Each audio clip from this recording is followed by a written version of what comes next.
बात अर्थव्यवस्था में रफ्तार की हो चाहे बेहतरीन सड़कों के निर्माण के विस्तार की, यूपी सरकार का हर एक कदम न केवल प्रदेश के विकास को आगे ले जाने का है बल्कि प्रदेशवासियों के सुगम और सुलभ यात्रा करवाने पर भी, जिससे प्रदेश के नागरिक जाम और ट्रैफिक के ताम झाम में फंसे बिना एक जगह से दूसरे जगह आसानी से पहुंच सके, जिससे ट्रैफिक की बंदिशें और जाम की लंबी कतारें उनके मानसिक दबाव पर कोई असर न डालें।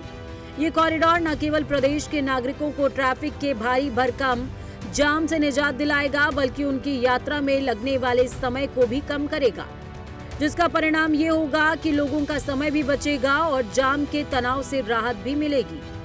प्रदेश सरकार का ये प्रोजेक्ट कितना खास है और इसके बनने से क्या कुछ फायदे हैं, इसको भी समझ लेते हैं।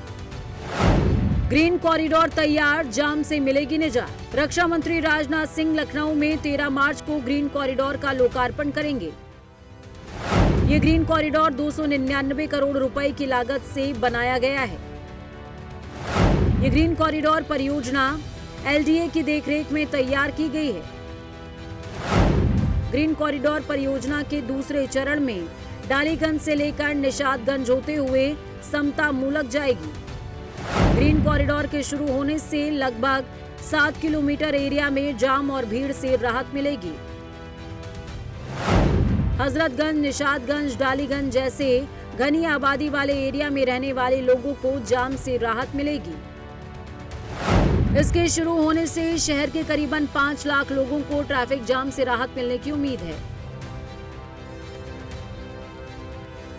इस ग्रीन कॉरिडोर से बिना किसी सिग्नल की बाधा के सीधे रिवर फ्रंट के किनारे से गोमती नगर और समता मूलक चौक तक आप पहुंच सकेंगे। ग्रीन कॉरिडोर को बनाने का पूरा खाका इस उद्देश्य से बनाया गया है कि राजधानी लखनऊ को ट्रैफिक और जाम की मुश्किलों से बाहर निकाला जा सके, जिसका लाभ न केवल प्रदेश के नागरिक उठाएं बल्कि बाहरी प्रदेशों से आए लोगों को भी ट्रैफिक से जूझना न पड़े। लिहाजा इस ग्रीन कॉरिडोर प्रोजेक्ट को कई चरणों में बनाया जा रहा है। ग्रीन कॉरिडोर को कुल 4 चरणों में विकसित किए जाने का लक्ष्य है। ग्रीन कॉरिडोर का दूसरा चरण निशादगंज से शुरू होकर गोमती नदी के किनारे किनारे शहीद पथ तक जाएगा। इससे गोमती नगर विस्तार और आसपास के इलाकों के ट्रैफिक दबाव को कम करने में मदद मिलेगी। इस फेज के निर्माण के लिए लगभग 1200 करोड़ रुपए का बजट निर्धारित किया गया है।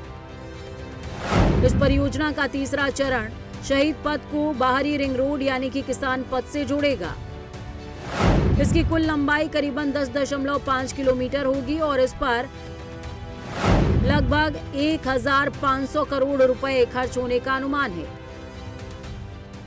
ग्रीन कॉरिडोर केवल एक सड़क नहीं है बल्कि इसे एक स्मार्ट रूट के रूप में विकसित किया जा रहा है। मुख्यमंत्री योगी आदित्यनाथ के विजन के मुताबिक प्रदेश सरकार न केवल यात्रियों को बेहतरीन सड़क दे रही है बल्कि सुरक्षा और सुंदरता का भी विशेष ध्यान रखा जा रहा है। ग्रीन कॉरिडोर पर सुरक्षा और भव्यता के लिए क्या कुछ ध्यान रखा गया है, इसको भी समझ लेते हैं। इस कॉरिडोर के किनारे हरियाली के लिए पेड़ की भी समुचित व्यवस्था की गई है। साथ ही आधुनिक स्ट्रीट लाइटें, सुरक्षा के लिए सीसीटीवी कैमरों का जाल बिछाया गया है। ये कॉरिडोर गोमती रिवर फ्रंट से होकर गुजर रहा है, इसलिए रिवर फ्रंट की खूबसूरती 4 चांद लगाएगी। शानदार सड़क जो लोगों की रफ्तार में 4 चांद तो लगाएगी ही, साथ साथ इस कॉरिडोर का रखरखाव और पेड़ों की खूबसूरती भी लोगों को आकर्षित कर रही है। लिहाजा इंतजार है उस तारीख का जब रक्षा मंत्री इस कॉरिडोर का उद्घाटन करेंगे और ये रास्ता लखनऊ वासियों के लिए खोल दिया जाएगा। Bureau report, prime news.